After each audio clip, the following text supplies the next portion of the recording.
ਪਹਿਲਾਂ ਤਾਂ ਇਹ ਸੀਗਾ ਕਿ ਬਹੁਤ ਸਾਰੇ ਲੋਕਾਂ ਨੂੰ ਜਿਹੜਾ ਹਾਰਟ ਅਟੈਕ ਆਉਂਦਾ ਸੀ ਉਸ ਤੋਂ ਪਹਿਲਾਂ ਬਹੁਤ ਸਾਰੇ ਸਾਈਨ ਆਉਂਦੇ ਸੀਗੇ, ਪਰ ਅੱਜ ਕੱਲ੍ਹ ਇਹ ਸਾਇਲੈਂਟ ਹੀ ਆ ਰਿਹਾ ਹੈ।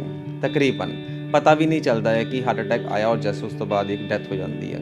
ਤਾਂ ਸਾਨੂੰ ਇਹਦੇ ਲਈ ਅਵੇਅਰਨੈਸ ਬਹੁਤ ਜ਼ਰੂਰੀ ਹੈ। ਜੇਕਰ ਅਵੇਅਰਨੈਸ ਇਹਦੇ ਲਈ ਹੈਗੀ ਹੈ ਤਾਂ ਫਿਰ ਤੋਂ ਬਚਿਆ ਜਾ ਸਕਦਾ ਹੈ। ਉਹਦਾ ਇੱਕ ਆਸਾਨ ਤਰੀਕਾ ਹੈ ਕਿ ਤੁਸੀਂ ਇਸ ਨੂੰ ਹਾਰਟ ਨੂੰ ਜਿਹੜਾ ਹੈ ਹੈਲਦੀ ਰੱਖਣ ਦੇ ਲਈ ਸਾਨੂੰ ਇਹਦੀਆਂ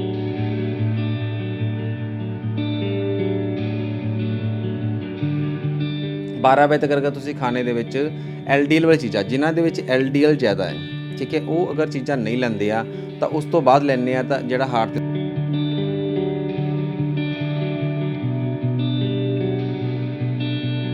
ਅਟੈਕ ਵਾਲੇ ਨੂੰ ਹੁੰਦਾ ਕੀ ਹੈ ਕਿ ਸਡਨਲੀ ਇੱਕੋ ਦਮ ਲਈ ਸਰੀਰ ਤੇ ਬਿਨਾਂ ਕੋਈ ਐਕਸਰਸਾਈਜ਼ ਕੀਤੇ ਆ ਸਰੀਰ ਤੇ ਬਹੁਤ ਸਾਰਾ ਪਸੀਨਾ ਆਉਣ ਲੱਗ ਪੈਂਦਾ।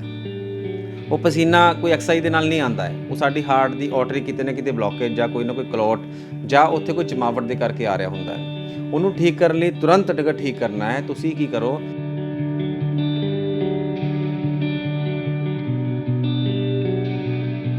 ਮੈਡੀਟੇਸ਼ਨ ਹੀ ਇੱਕ ਇੱਦਾਂ ਦੀ ਚੀਜ਼ ਹੈ ਜਿਹੜੀ ਕਰਨ ਦੇ ਨਾਲ ਹਾਰਟ ਦੀ ਗਤੀ ਆਪਣੀ ਲਿਮਟ ਤੋਂ ਵੀ ਜ਼ਿਆਦਾ ਸਲੋ ਹੋ ਜਾਂਦੀ ਹੈ ਔਰ ਸਾਡੀ ਸਾਹ ਪ੍ਰਣਾਲੀ ਜਿਹੜੀ ਹੈ ਜਦੋਂ ਸਲੋ ਹੁੰਦੀ ਹੈ ਤਾਂ ਸਾਡੇ ਆਰਗਨ ਜਿਹੜੇ ਨੇ ਉਹ ਪੂਰੀ ਤਰ੍ਹਾਂ ਰੈਸਟ ਕਰਦੇ ਨੇ। ਅਗਰ ਅਸੀਂ ਆਪਣੇ ਹਾਰਟ ਨੂੰ ਸਮੇਂ-ਸਮੇਂ ਤੇ ਰੈਸਟ ਕਰਵਾ ਦਈਏ, ਉਹਨਾਂ ਨੂੰ ਆਰਾਮ ਦਿਲਾ ਦਈਏ ਤਾਂ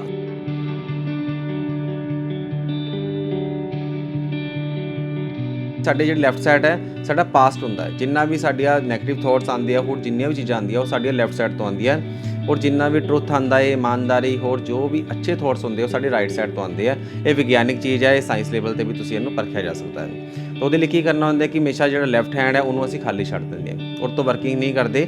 ਉਹਨੂੰ ਆਪਣੇ ਘੁਟਨੇ ਤੇ ਜਾਂ ਗੋਡੇ ਦੇ ਉੱਪਰ ਤੁਸੀਂ ਹੱਥ ਰੱਖ ਲਓ ਔਰ ਸੱਜਾ ਹੱਥ ਰਾਈਟ ਸਾਈਡ ਹੈਂਡ ਤੁਸੀਂ ਆਪਣੇ ਹਾਰਟ ਤੇ ਰੱਖੋ। ਹਾਰਟ ਤੇ ਰੱਖਣ ਤੋਂ ਬਾਅਦ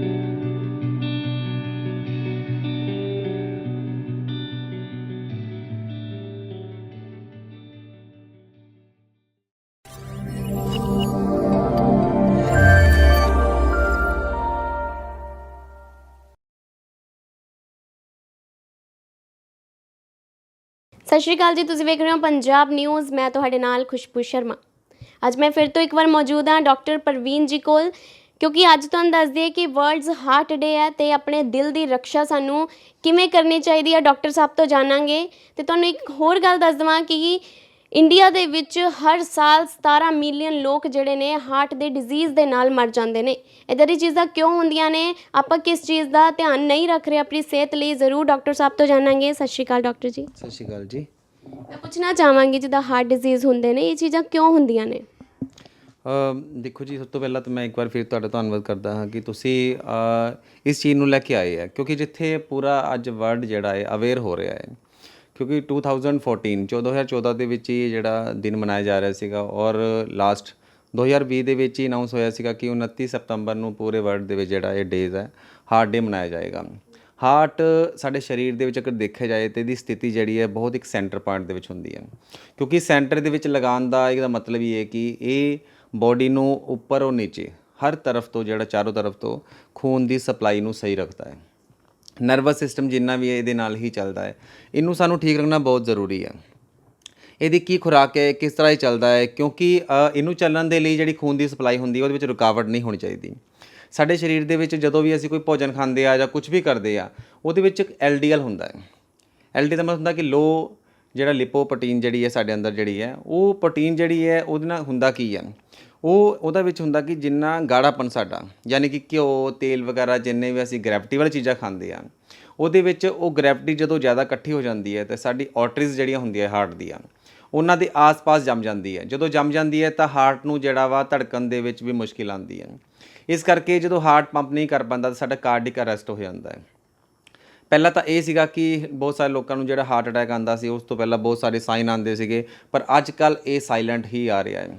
ਤਕਰੀਬਨ ਪਤਾ ਵੀ ਨਹੀਂ ਚੱਲਦਾ ਹੈ ਕਿ ਹਾਰਟ ਅਟੈਕ ਆਇਆ ਔਰ ਜਸਟ ਉਸ ਤੋਂ ਬਾਅਦ ਇੱਕ ਡੈਥ ਹੋ ਜਾਂਦੀ ਹੈ। ਤਾਂ ਸਾਨੂੰ ਇਹਦੇ ਲਈ ਅਵੇਅਰਨੈਸ ਬਹੁਤ ਜ਼ਰੂਰੀ ਹੈ। ਜੇਕਰ ਅਵੇਅਰਨੈਸ ਇਹਦੇ ਲਈ ਹੈਗੀ ਹੈ ਤਾਂ ਫਿਰ ਤੋਂ ਬਚਿਆ ਜਾ ਸਕਦਾ ਹੈ। ਉਹਦਾ ਇੱਕ ਆਸਾਨ ਤਰੀਕਾ ਹੈ ਕਿ ਤੁਸੀਂ ਇਸ ਨੂੰ ਹਾਰਟ ਨੂੰ ਜਿਹੜਾ ਹੈ ਹੈਲਦੀ ਰੱਖਣ ਦੇ ਲਈ ਸਾਨੂੰ ਇਹਦੀਆਂ ਆਸ-ਪਾਸ ਦੀ ਆਰਟਰੀਜ਼, LDL, ਸਾਡੇ ਸਰੀਰ ਦੇ ਵਿੱਚ HDL ਗੁੱਡ ਕੋਲੇਸਟ੍ਰੋਲ ਜਿਹੜਾ ਹਾਈ ਡੈਂਸਿਟੀ ਲਿਪੋਪ੍ਰੋਟੀਨ ਹੈ ਜਿਹੜਾ, ਉਹਨੂੰ ਸਾਨੂੰ ਸਰੀਰ ਦੇ ਵਧਾਉਣਾ ਚਾਹੀਦਾ ਹੈ। ਉਹ ਕਿੱਥੋਂ ਵੱਧਦਾ ਹੈ? ਉਹ ਤੁਸੀਂ ਦੇਖਦੇ ਹੋ ਕਿ ਜਿਹੜੀਆਂ ਵੈਜੀਟੇਬਲਸ ਨੇ ਜਿਨ੍ਹਾਂ ਵਿੱਚ HDL ਜ਼ਿਆਦਾ ਹੈ, ਅਗਰ ਅਸੀਂ ਉਹਨਾਂ ਦਾ ਸੇਵਨ ਕਰਦੇ ਆ ਤਾਂ ਸਰੀਰ ਦੇ ਵਿੱਚ ਅਗਰ HDL ਜ਼ਿਆਦਾ ਰਹੇਗਾ ਤਾਂ ਲੋ ਲਿਪੋ ਜਿਹੜਾ ਵਾ ਯਾਨੀ ਕਿ LDL ਲੋ ਲਿਪੋ ਡੈਂਸਿਟੀ ਪ੍ਰੋਟੀਨ ਜਿਹੜਾ ਵਾ ਬੋਡੀ 'ਚ ਅਗਰ ਘੱਟ ਰਹੇਗਾ ਤਾਂ ਸਾਡੇ ਹਾਰਟ ਅਟੈਕ ਆਉਣ ਦੇ ਚਾਂਸਸ ਬਿਲਕੁਲ ਨਾਮਾਤਰ ਹੁੰਦੇ ਸਰੀਰ ਦੇ ਵਿੱਚ। ਜਿਵੇਂ ਕਿ ਤੁਸੀਂ ਨਿਊਰੋਥੈਰੇਪਿਸਟ ਹੋ ਤਾਂ ਸਾਨੂੰ ਕਿਹੜੀ ਥੈਰੇਪੀ ਕਰਨੀ ਚਾਹੀਦੀ ਹੈ ਕਿ ਸਾਡਾ ਜਿਹੜਾ ਹਾਰਟ ਆ ਉਹ ਹੈਲਦੀ ਰਹਿ ਸਕੇ? ਦੇਖੋ ਜੀ, ਹਾਰਟ ਨੂੰ ਅਗਰ ਆਪਾਂ ਥੋੜਾ ਜਿਹਾ ਅੰਡਰਸਟੂਡ ਕਰ ਜਾਈਏ ਤਾਂ ਹਾਰਟ ਅਟੈਕ ਪਹਿਲੀ ਗੱਲ ਆਉਂਦਾ ਹੀ ਨਹੀਂ ਹੈ। ਕਿਉਂ ਨਹੀਂ ਆਉਂਦਾ ਹੈ? ਕਿਉਂਕਿ ਇਹਦੇ 3 ਪ੍ਰੋਸੀਜਰ ਹੁੰਦੇ ਹਨ। ਜਿਸ ਤਰ੍ਹਾਂ ਹਰ ਕਿਸੇ ਦੇ 3 ਪੈਰ ਹੁੰਦੇ ਆ, ਕਹਿੰਦੇ ਜਿਸ ਤਰ੍ਹਾਂ ਇੱਕ ਬਚਪਨ, ਜਵਾਨੀ ਔਰ ਬੁਢਾਪਾ, ਉਸੇ ਤਰ੍ਹਾਂ ਬਿਮਾਰੀ ਹੁੰਦੀ ਹੈ ਸਲੋ ਯਾਨੀ ਕਿ ਸਮਾਲ, ਮੀਡੀਅਮ ਤੇ ਲਾਰਜ। ਇਸੇ ਤਰ੍ਹਾਂ ਇਹਦੇ 3 ਪ੍ਰੋਸੀਜਰ ਹੁੰਦੇ ਹਾਰਟ ਦੇ, ਹਾਰਟ ਨੂੰ ਹੈਲਦੀ ਰੱਖਣ ਦੇ ਲਈ। ਇੱਕ ਹੁੰਦਾ ਕਿ ਭੋਜਨ ਪਹਿਲੇ ਦੱਸਿਆ ਕਿ ਜਿਸ ਤਰ੍ਹਾਂ ਕਿ ਇਹਨੂੰ ਘਿਓ, ਤੇਲ, ਮੱਖਣ ਵਗੈਰਾ ਜਾਂ ਬਹੁਤ ਸਾਰੇ ਜਿਹੜੇ ਗ੍ਰੈਵਿਟੀ ਵਾਲੀ ਚੀਜ਼ਾਂ ਹੈ ਉਹਨਾਂ ਦਾ ਇੱਕ ਪਹਿਰ ਹੈਗਾ ਵਾ। 12 ਵਜੇ ਤੁਸੀਂ ਇਹ ਪਹਿਰ ਨਾ ਲਓ। 12 ਵਜੇ ਤੱਕ ਅਗਰ ਤੁਸੀਂ ਖਾਣੇ ਦੇ ਵਿੱਚ LDL ਵਾਲੀ ਚੀਜ਼ਾਂ ਜਿਨ੍ਹਾਂ ਦੇ ਵਿੱਚ LDL ਜ਼ਿਆਦਾ ਹੈ, ਠੀਕ ਹੈ, ਉਹ ਅਗਰ ਚੀਜ਼ਾਂ ਨਹੀਂ ਲੈਂਦੇ ਆ ਤਾਂ ਉਸ ਤੋਂ ਬਾਅਦ ਲੈਂਦੇ ਆ ਤਾਂ ਜਿਹੜਾ ਹਾਰਟ 'ਤੇ ਸਾਡੇ ਅਸਰ ਘੱਟ ਹੁੰਦਾ ਹੈ, ਕਿਉਂਕਿ ਉਸ ਟਾਈਮ ਕਲੀਨਜ਼ਿੰਗ ਦਾ ਟਾਈਮ ਹੁੰਦਾ ਹੈ। ਨਿਊਰੋਥੈਰੇਪੀ ਦੇ ਵਿੱਚ ਅਸੀਂ ਖਾਸ ਕਰਕੇ ਇੱਕ ਇਹਦੇ ਲਈ ਇੱਕ ਤਾਂ ਐਕਸਰਸਾਈਜ਼ ਹੈ, ਇੱਕ ਇਹਦਾ ਟ੍ਰੀਟਮੈਂਟ ਹੈ। ਅਗਰ ਇਹ ਦੋਨੇ ਚੀਜ਼ਾਂ ਆਪਾਂ ਕਰ ਲੈਂਦੇ ਆ ਤਾਂ ਵੀ ਜਿਹੜਾ ਹਾਰਟ ਅਟੈਕ ਆਉਂਦਾ ਹੀ ਨਹੀਂ ਹੈ। ਇੱਕ ਤਾਂ ਇਹ ਕਿ ਅਗਰ ਆ ਜਾਵੇ ਕਿਸੇ ਨੂੰ ਸਡਨਲੀ ਘਬਰਾਹਟ ਹੋ ਰਹੀ ਹੈ, ਪਸੀਨਾ ਹੋ ਰਿਹਾ ਹੈ, ਜਾਂ ਆਪਾਂ ਦੇਖਦੇ ਹਾਂ ਕਿ ਹਾਰਟ ਅਟੈਕ ਵਾਲੇ ਨੂੰ ਹੁੰਦਾ ਕੀ ਹੈ ਕਿ ਸਡਨਲੀ ਇੱਕੋ ਦਮ ਲਈ ਸਰੀਰ 'ਤੇ ਬਿਨਾਂ ਕੋਈ ਐਕਸਰਸਾਈਜ਼ ਕੀਤੇ ਆ ਸਰੀਰ 'ਤੇ ਬਹੁਤ ਸਾਰਾ ਪਸੀਨਾ ਆਉਣ ਲੱਗ ਪੈਂਦਾ ਹੈ। ਉਹ ਪਸੀਨਾ ਕੋਈ ਐਕਸਰਸਾਈਜ਼ ਦੇ ਨਾਲ ਨਹੀਂ ਆਉਂਦਾ ਹੈ, ਉਹ ਸਾਡੀ ਹਾਰਟ ਦੀ ਆਰਟਰੀ ਕਿਤੇ ਨਾ ਕਿਤੇ ਬਲੋਕੇਜ ਜਾਂ ਕੋਈ ਨਾ ਕੋਈ ਕਲੌਟ ਜਾਂ ਉੱਥੇ ਕੋਈ ਜਮਾਵਟ ਦੇ ਕਰਕੇ ਆ ਰਿਹਾ ਹੁੰਦਾ ਹੈ। ਉਹਨੂੰ ਠੀਕ ਕਰਨ ਲਈ ਤੁਰੰਤ ਅਗਰ ਠੀਕ ਕਰਨਾ ਹੈ, ਤੁਸੀਂ ਕੀ ਕਰੋ, ਅਗਰ ਉਸ ਪੇਸ਼ੈਂਟ ਨੂੰ ਗਲਤੀ ਨਾਲ ਆਪਾਂ ਕਰਦੇ ਕੀ ਆ ਮੋਸਟਲੀ ਇਸ ਕੰਡੀਸ਼ਨ ਦੇ ਵਿੱਚ ਹਰ ਕੋਈ ਉਹਨੂੰ ਸਲਾਹ ਦਿੰਦਾ ਕਿ ਫਟਾਫਟ ਉਠਾ ਕੇ ਉਹਨੂੰ ਲਿਜਾਣ ਦੀ ਕੋਸ਼ਿਸ਼ ਕਰਦਾ ਹੈ, ਜਦੋਂ ਕਿ ਉਸ ਟਾਈਮ 'ਤੇ ਬ੍ਰੇਨ ਦੀ ਔਰ ਹਾਰਟ ਦੀ ਅਟੈਚਮੈਂਟ ਖਤਮ ਹੋ ਜਾਂਦੀ ਹੈ ਔਰ ਉਹਦਾ ਆਕਸੀਜਨ ਲੈਵਲ ਘਟਿਆ ਹੁੰਦਾ ਹੈ। ਇਸ ਕਰਕੇ ਉਹਨੂੰ ਜ਼ਮੀਨ 'ਤੇ ਸਿੱਧਾ ਲਿਟਾ ਦਿਓ। ਲਿਟਾਉਣ ਤੋਂ ਬਾਅਦ ਘੱਟੋ ਘੱਟ ਉਹਦੀ 2 ਤੋਂ 3 ਫੁੱਟ ਉਹਦੇ ਦੋਨੋਂ ਪੈਰ ਜਿਹੜੇ ਆ ਆਪਣੇ ਹੱਥ ਦੇ ਨਾਲ ਪਕੜ ਕੇ ਕਿਸੇ ਚੇਅਰ ਦੇ ਉੱਪਰ ਰੱਖ ਦਿਓ, ਜਾਂ ਦੋਨੇ ਹੱਥਾਂ ਦੇ ਨਾਲ ਪਕੜ ਲਓ, ਜਾਂ ਕਿਸੇ ਵੀ ਜਗ੍ਹਾ 'ਤੇ ਸਟੇਬਲ ਕਰਵਾ ਦਿਓ।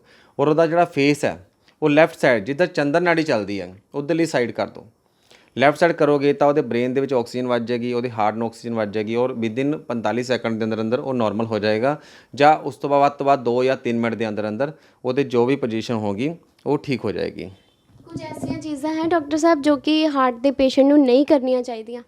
ਬਿਲਕੁਲ ਜੀ, ਹਾਰਟ ਦੇ ਮਰੀਜ਼ ਨੂੰ ਜਿਹੜਾ ਵਾ ਬਹੁਤ ਸਾਰਾ ਤੇਜ਼ ਸਪੀਡ ਨਾਲ ਦੌੜਨਾ ਨਹੀਂ ਚਾਹੀਦਾ, ਉਹ ਇੱਦਾਂ ਦੀ ਕੋਈ ਚੀਜ਼ ਨਹੀਂ ਕਰਨੀ ਚਾਹੀਦੀ ਜਿਹਦੇ ਨਾਲ ਉਹਦੇ ਕਾਰਡਿਕ ਦੇ ਉੱਪਰ ਵਜਨ ਪਵੇ। ਅਕਸਰ ਹੁੰਦਾ ਕਿ ਹਾਰਟ ਅਟੈਕ ਨੂੰ ਇਹ ਮਨਾ ਹੀ ਹੁੰਦਾ ਕਿ ਬਹੁਤ ਸਾਰਾ ਯੋਗ ਜਿਹੜਾ ਐਕਸਰਸਾਈਜ਼ ਜਿਨ੍ਹਾਂ ਦੇ ਉੱਪਰ ਹਾਰਟ 'ਤੇ ਅਸਰ ਪੈਂਦਾ ਹੈ ਉਹ ਨਹੀਂ ਕਰਨੀਆਂ, ਜਾਂ ਬਹੁਤ ਸਾਰਾ ਕਿਸੇ ਵੀ ਲਗਾਤਾਰ ਆਪਾਂ ਰਨਿੰਗ ਨਹੀਂ ਕਰਨੀ, ਦੌੜਨਾ ਨਹੀਂ ਹੈ, ਤਾਂ ਇਹ ਚੀਜ਼ਾਂ ਮਨਾ ਹੁੰਦਾ। ਸੈਕਿੰਡ ਨੰਬਰ 'ਤੇ ਉਹਨੂੰ ਮਨਾ ਹੁੰਦਾ ਕਿ ਉਹ ਫੂਡ ਜਿਹਦੇ ਵਿੱਚ ਕੋਲੇਸਟ੍ਰੋਲ ਦੀ ਮਾਤਰਾ ਬਹੁਤ ਜ਼ਿਆਦਾ ਹੋਵੇ ਜਾਂ ਗ੍ਰੈਵਿਟੀ ਬਹੁਤ ਜ਼ਿਆਦਾ ਹੋਵੇ, ਜਿਸ ਤਰ੍ਹਾਂ ਪਹਿਲਾਂ ਦੱਸਿਆ ਮੈਂ ਕਿ ਘਿਓ, ਤੇਲ, ਮੱਖਣ ਇੱਦਾਂ ਦੀ ਚੀਜ਼ਾਂ ਨਾ ਹੋਵੇ, ਉਹ ਮਨਾ ਹੁੰਦੀ ਹੈ।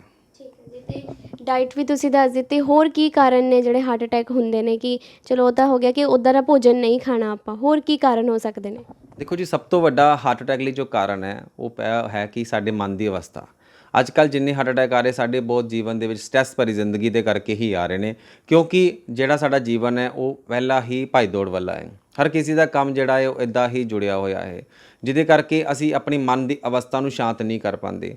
ਤੁਸੀਂ ਦੇਖਿਆ ਹੋਊਗਾ ਮੋਸਟਲੀ ਕਿ ਜਦੋਂ ਵੀ ਅਸੀਂ ਕਿਸੇ ਮੈਡੀਟੇਸ਼ਨ ਕਰਦੇ ਆ 2 ਮਿੰਟ ਦੀ, 4 ਮਿੰਟ ਦੀ, 5 ਮਿੰਟ ਦੀ, ਜਾਂ ਅੱਖਾਂ ਬੰਦ ਕਰਕੇ, ਤਾਂ ਸਾਡੇ ਜਿਹੜੀ ਹਾਰਟ ਦੀ ਗਤੀ ਹੈ ਉਹ ਬਹੁਤ ਹੀ ਜ਼ਿਆਦਾ ਸਲੋ ਹੋਣ ਲੱਗ ਪੈਂਦੀ ਹੈ। ਅਦਰਵਾਈਜ਼ ਉਹ ਗਤੀ ਜਿਹੜੀ ਹੈ ਆਪਣੀ ਜੋ ਦੀ ਲਿਮਿਟੇਸ਼ਨਸ ਹੁੰਦੀ ਹੈ ਉਹਦੇ ਨਾਲ ਹੀ ਚੱਲਦੀ ਰਹਿੰਦੀ ਹੈ। ਪਰ ਮੈਡੀਟੇਸ਼ਨ ਹੀ ਇੱਕ ਇੱਦਾਂ ਦੀ ਚੀਜ਼ ਹੈ ਜਿਹੜੀ ਕਰਨ ਦੇ ਨਾਲ ਹਾਰਟ ਦੀ ਗਤੀ ਆਪਣੀ ਲਿਮਿਟ ਤੋਂ ਵੀ ਜ਼ਿਆਦਾ ਸਲੋ ਹੋ ਜਾਂਦੀ ਹੈ, ਔਰ ਸਾਡੀ ਸਾਹ ਪ੍ਰਣਾਲੀ ਜਿਹੜੀ ਹੈ ਜਦੋਂ ਸਲੋ ਹੁੰਦੀ ਹੈ ਤਾਂ ਸਾਡੇ ਆਰਗਨ ਜਿਹੜੇ ਨੇ ਉਹ ਪੂਰੀ ਤਰ੍ਹਾਂ ਰੈਸਟ ਕਰਦੇ ਨੇ। ਅਗਰ ਅਸੀਂ ਆਪਣੇ ਹਾਰਟ ਨੂੰ ਸਮੇਂ-ਸਮੇਂ 'ਤੇ ਰੈਸਟ ਕਰਵਾ ਦਈਏ, ਉਹਨਾਂ ਨੂੰ ਆਰਾਮ ਦਿਲਾ ਦਈਏ, ਤਾਂ ਸਾਡਾ ਹਾਰਟ ਅਟੈਕ ਆਉਣ ਦੇ ਚਾਂਸਸ ਬਹੁਤ ਹੀ ਜ਼ਿਆਦਾ ਘੱਟ ਜਾਂਦੇ ਨੇ। ਪਰ ਸਟ੍ਰੈਸ ਭਰੀ ਦੁਨੀਆ ਦੇ ਵਿੱਚ ਕਿੱਦਾਂ ਆਪਾਂ ਇੱਦਾਂ ਦਾ ਟਾਈਮ ਜਿਹੜਾ ਕੱਢ ਸਕਦੇ ਹਾਂ? ਦੇਖੋ ਜੀ, ਟਾਈਮ ਕੱਢਣ ਲਈ ਬਹੁਤ ਸਾਰੇ ਲੋਕ ਇਹ ਸਵਾਲ ਕਰਦੇ ਨੇ ਕਿ ਟਾਈਮ ਸਾਡੇ ਕੋਲ ਨਹੀਂ ਹੈ। ਕਈ ਵਾਰੀ ਕਿਹਾ ਜਾਂਦਾ ਕਿ ਟਾਈਮ ਦੱਸੋ ਕਿ ਤੁਸੀਂ ਸਵੇਰੇ 4 ਵਜੇ ਕੀ ਕਰਦੇ ਹੋ। ਅਗਰ 4 ਵਜੇ ਰਾਤੀ ਅਗਰ 12 ਵਜੇ 2 ਵਜੇ ਆਪਾਂ ਸੋ ਰਹੇ ਆ, ਠੀਕ ਹੈ, ਤਾਂ 12-2 ਵਜੇ ਤੋਂ ਪਹਿਲਾਂ ਹੀ ਤੁਸੀਂ ਉਹ ਪ੍ਰਕਿਰਿਆ ਪੂਰੀ ਕਰ ਸਕਦੇ ਹੋ। ਅਗਰ ਮਾਰਨਿੰਗ ਤੁਸੀਂ 9-10 ਵਜੇ ਉੱਠ ਰਹੇ ਹੋ ਜਾਂ ਲੇਟ ਉੱਠ ਰਹੇ ਹੋ ਤਾਂ ਉਹਦੇ ਵਿੱਚ ਤਾਂ ਕਿਸੇ ਦਾ ਕਸੂਰ ਨਹੀਂ ਹੈ, ਪਰ ਸਵੇਰੇ ਜਾਂ ਰਾਤ ਨੂੰ ਦੋਨਾਂ ਵਿੱਚੋਂ ਤੁਸੀਂ 5 ਮਿੰਟ ਤਾਂ ਆਪਣੀ ਜ਼ਿੰਦਗੀ ਲਈ ਕਿਸੇ ਟਾਈਮ ਵੀ ਕੱਢ ਸਕਦੇ ਹੋ। ਪਰ ਇੱਕ ਪ੍ਰਕਿਰਿਆ ਇੱਦਾਂ ਦੀ ਵੀ ਬਣਾਈ ਹੈ, ਜੇ ਤੁਸੀਂ ਉਹੀ ਕਰ ਲੈਂਦੇ ਹੋ ਤਾਂ ਉਹ ਤੁਸੀਂ ਕਿਸੇ ਵੀ ਜਗ੍ਹਾ 'ਤੇ ਕਰ ਸਕਦੇ ਹੋ। ਮੰਨ ਲਓ ਕਿਸੇ ਦਾ ਕੋਈ ਕੰਮ ਹੈ, ਆਪਣੇ ਕੰਮ ਦੇ ਹੋਣ ਦੇ ਬਾਵਜੂਦ ਵੀ ਉਹ ਕਿਸੇ ਜਗ੍ਹਾ 'ਤੇ ਵੀ ਕੁਝ ਸੈਕਿੰਡ ਲਈ ਯਾਨੀ ਕਿ 60 ਸੈਕਿੰਡ ਲਈ ਅਗਰ ਫ੍ਰੀ ਹੈ ਤਾਂ ਅੱਖਾਂ ਬੰਦ ਕਰਕੇ ਉਹ ਪ੍ਰਕਿਰਿਆ ਉੱਥੇ ਹੀ ਕਰ ਸਕਦਾ ਹੈ। ਤਾਂ ਕੁਝ ਪ੍ਰਕਿਰਿਆ ਇੱਦਾਂ ਦੀ ਹੈ ਜਿਹਦੇ ਵਿੱਚ ਅਸੀਂ ਹਾਰਟ ਨੂੰ ਅਰੈਸਟ ਕਰਨ ਤੋਂ ਰੋਕ ਸਕਦੇ ਹਾਂ। ਉਹ ਪ੍ਰਕਿਰਿਆ ਮੈਂ ਤੁਹਾਨੂੰ ਦੱਸ ਸਕਦਾ। ਠੀਕ ਹੈ। ਵੀ ਉਹ ਪ੍ਰਕਿਰਿਆ ਹੈਗੀ ਜਿਸ ਤਰ੍ਹਾਂ ਕਿ ਆਪਣਾ ਜਿਹੜਾ ਲੈਫਟ ਹੈਂਡ, ਕਿਉਂਕਿ ਸਾਡੇ ਜਿਹੜੇ ਲੈਫਟ ਸਾਈਡ ਹੈ ਸਾਡਾ ਪਾਸਟ ਹੁੰਦਾ ਹੈ। ਜਿੰਨਾ ਵੀ ਸਾਡੀਆਂ ਨੈਗੇਟਿਵ ਥੋਟਸ ਆਉਂਦੇ ਆ, ਹੋਰ ਜਿੰਨੀਆਂ ਵੀ ਚੀਜ਼ਾਂ ਆਉਂਦੀਆਂ ਉਹ ਸਾਡੀਆਂ ਲੈਫਟ ਸਾਈਡ ਤੋਂ ਆਉਂਦੀਆਂ, ਔਰ ਜਿੰਨਾ ਵੀ ਟਰੁੱਥ ਆਉਂਦਾ ਹੈ, ਇਮਾਨਦਾਰੀ, ਹੋਰ ਜੋ ਵੀ ਅੱਛੇ ਥੋਟਸ ਹੁੰਦੇ ਉਹ ਸਾਡੇ ਰਾਈਟ ਸਾਈਡ ਤੋਂ ਆਉਂਦੇ ਆ। ਇਹ ਵਿਗਿਆਨਿਕ ਚੀਜ਼ ਹੈ, ਇਹ ਸਾਇੰਸ ਲੈਵਲ ਤੇ ਵੀ ਤੁਸੀਂ ਇਹਨੂੰ ਪਰਖਿਆ ਜਾ ਸਕਦਾ ਹੈ। ਤਾਂ ਉਹਦੇ ਲਈ ਕੀ ਕਰਨਾ ਹੁੰਦਾ ਕਿ ਹਮੇਸ਼ਾ ਜਿਹੜਾ ਲੈਫਟ ਹੈਂਡ ਹੈ ਉਹਨੂੰ ਅਸੀਂ ਖਾਲੀ ਛੱਡ ਦਿੰਦੇ ਹਾਂ, ਔਰ ਤੋਂ ਵਰਕਿੰਗ ਨਹੀਂ ਕਰਦੇ। ਉਹਨੂੰ ਆਪਣੇ ਘੁਟਨੇ ਤੇ ਜਾਂ ਗੋਡੇ ਦੇ ਉੱਪਰ ਤੁਸੀਂ ਹੱਥ ਰੱਖ ਲਓ, ਔਰ ਸੱਜਾ ਹੱਥ ਰਾਈਟ ਸਾਈਡ ਹੈਂਡ ਤੁਸੀਂ ਆਪਣੇ ਹਾਰਟ ਤੇ ਰੱਖੋ। ਹਾਰਟ ਤੇ ਰੱਖਣ ਤੋਂ ਬਾਅਦ ਤੁਸੀਂ ਕਿਸੇ ਵੀ ਚੀਜ਼ ਦਾ, ਜਿਹੜਾ ਇਨਸਾਨ ਜਿਸ ਸ਼ਬਦ ਦੇ ਨਾਲ ਉਹਨੂੰ ਚੰਗਾ ਲੱਗਦਾ ਹੈ, ਚਾਹੇ ਉਹ ਕਿਸੇ ਗੁਰੂ ਦਾ ਹੋ ਸਕਦਾ ਹੈ, ਕਿਸੇ ਧਰਮ ਦਾ ਹੋ ਸਕਦਾ ਹੈ, ਜਾਂ ਕਿਸੇ ਮਾਂ-ਬਾਪ ਦਾ ਨਾਮ ਵੀ ਹੋ ਸਕਦਾ ਹੈ। ਅਗਰ ਕੁਝ ਨਹੀਂ ਸਮਝ ਆਉਂਦਾ ਤਾਂ ਆਪਣੇ ਹਿਰਦੇ ਦੇ ਉੱਪਰ ਸਿਰਫ ਇੱਕ ਲਾਈਨ ਬੋਲਣੀ ਹੈ ਕਿ ਮੈਂ ਇੱਕ ਆਤਮਾ ਹਾਂ।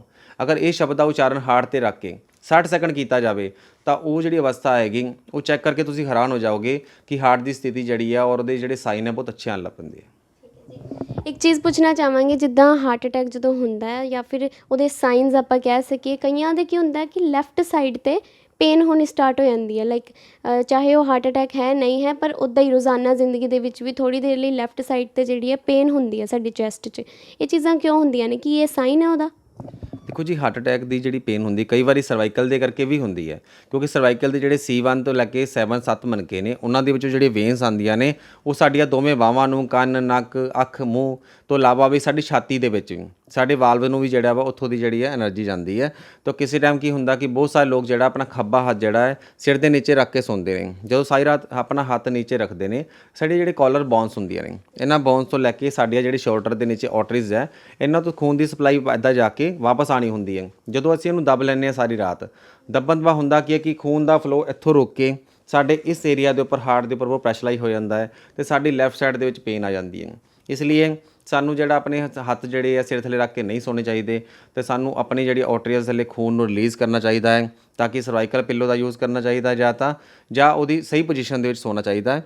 ਤਾਂ ਇਹ ਪ੍ਰੋਪਰ ਨਹੀਂ ਹੈ ਕਿ ਸਾਈਨ ਜਿਹੜਾ ਵਾ ਉਹ ਹਾਰਟ ਅਟੈਕ ਦਾ ਹੀ ਸਾਈਨ ਹੈ ਲੈਫਟ ਸਾਈਡ ਦਾ। ਜੇ ਤੁਸੀਂ ਦੋਨਾਂ ਪੇਨਾਂ ਦੇ ਵਿੱਚੋਂ ਸਰਵਾਈਕਲ ਦੀ ਪੇਨ ਔਰ ਹਾਰਟ ਦੀ ਪੇਨ ਨੂੰ ਅਲੱਗ ਕਰਨਾ ਚਾਹੁੰਦੇ ਹੋ, ਪਤਾ ਕਰਨਾ ਚਾਹੁੰਦੇ ਹੋ ਕਿ ਹਾਰਟ ਦੀ ਪੇਨ ਹੈ ਜਾਂ ਲੈਫਟ ਸਾਈਡ ਦੀ ਪੇਨ ਹੈ, ਤੁਸੀਂ ਕੀ ਕਰ ਸਕਦੇ ਹੋ, ਆਪਣੇ ਲੈਫਟ ਸਾਈਡ ਦੇ ਵਿੱਚ ਆਪਣੇ ਥੰਬ ਦੇ ਨਾਲ ਆਪਣੀ ਇਹ ਜਿਹੜੀ ਬੋਨ ਹੈ, ਜੋ ਸਾਡੇ ਏਅਰ ਯਾਨੀ ਕਿ ਕੰਨ ਦੇ ਪਿੱਛੇ ਵਾਲੀ ਬੋਨ ਨੂੰ ਨੀਚੇ ਨੂੰ 8 ਵਾਰੀ ਕਰਨਾ ਹੈ। 1 2 3 4 5 6 7 8। ਇੱਦਾਂ ਹੀ ਦੂਜੀ ਸਾਈਡ ਰਾਈਟ ਸਾਈਡ ਵੀ 8 ਵਾਰੀ ਕਰਕੇ ਇਹਨੂੰ 30 ਸੈਕਿੰਡ ਦੇ ਗੈਪ ਦੇ ਨਾਲ 3 ਵਾਰੀ ਇਹ ਕਰ ਦਿਓ। ਔਰ ਕਿਸੇ ਨੂੰ ਵੀ ਜਾਂ ਆਪਣੇ ਆਪ ਆਪਣੇ ਕਲੋਕਵਾਈਜ਼ ਯਾਨੀ ਕਿ ਇਹਨੂੰ ਗੋਲ ਅਗਰ ਥੋੜ੍ਹਾ ਜਿਹਾ ਇੱਦਾਂ ਘੁਮਾ ਦਿੱਤਾ ਜਾਵੇ ਤਾਂ ਐਟ ਦੀ ਸਪੋਟ ਤੁਹਾਨੂੰ ਅਗਰ ਸਰਵਾਈਕਲ ਦੀ ਪੇਨ ਹੋਏਗੀ ਤਾਂ ਤੁਹਾਡੀ ਐਂਜ਼ਾਈਨਾ ਪੇਨ ਤੁਰੰਤ ਬੰਦ ਹੋ ਜਾਏਗੀ। ਅਗਰ ਇਹਦੇ ਕਰਨ ਨਾਲ ਵੀ ਬੰਦ ਨਹੀਂ ਹੁੰਦੀ ਹੈ ਤਾਂ ਉਹ ਹਾਰਟ ਦੇ ਰਿਲੇਟਡ ਵੀ ਹੋ ਸਕਦੀ ਹੈ, ਤਾਂ ਉਹਦਾ ਚੈੱਕਅਪ ਵੀ ਕਰਵਾਇਆ ਜਾ ਸਕਦਾ ਹੈ। ਬਹੁਤ ਸ਼ੁਕਰੀਆ, ਤੁਸੀਂ ਇੰਨੀ ਜਾਣਕਾਰੀ ਦਿੱਤੀ, ਤੇ ਉਮੀਦ ਕਰਦੇ ਹਾਂ ਤੁਹਾਨੂੰ ਸਾਰੀਆਂ ਚੀਜ਼ਾਂ ਜਿਹੜੀਆਂ ਨੇ ਹਾਰਟ ਦੇ ਬਾਰੇ ਉਹ ਕਲੀਅਰ ਹੋ ਗਈਆਂ ਹੋਣਗੀਆਂ। ਤੇ ਕੋਈ ਵੀ ਸਵਾਲ ਹੋਵੇ ਤੁਸੀਂ ਕਮੈਂਟ ਬਾਕਸ ਵਿੱਚ ਜ਼ਰੂਰ ਡਾਕਟਰ ਸਾਹਿਬ ਨੂੰ ਪੁੱਛ ਸਕਦੇ ਹੋ। ਇਸੇ ਦੇ ਨਾਲ ਬਣੇ ਰਹੋ ਤੇ ਆਪਣੀ ਸਿਹਤ ਦਾ ਬਹੁਤ ਬਹੁਤ ਧਿਆਨ ਰੱਖੋ। ਬਣੇ ਰਹੋ ਪੰਜਾਬ ਨਿਊਜ਼ ਦੇ ਨਾਲ। ਕੈਮਰਾਮੈਨ ਅਦਿੱਤੇ ਦੇ ਨਾਲ ਖੁਸ਼ਬੂ ਸ਼ਰਮਾ ਦੀ ਰਿਪੋਰਟ।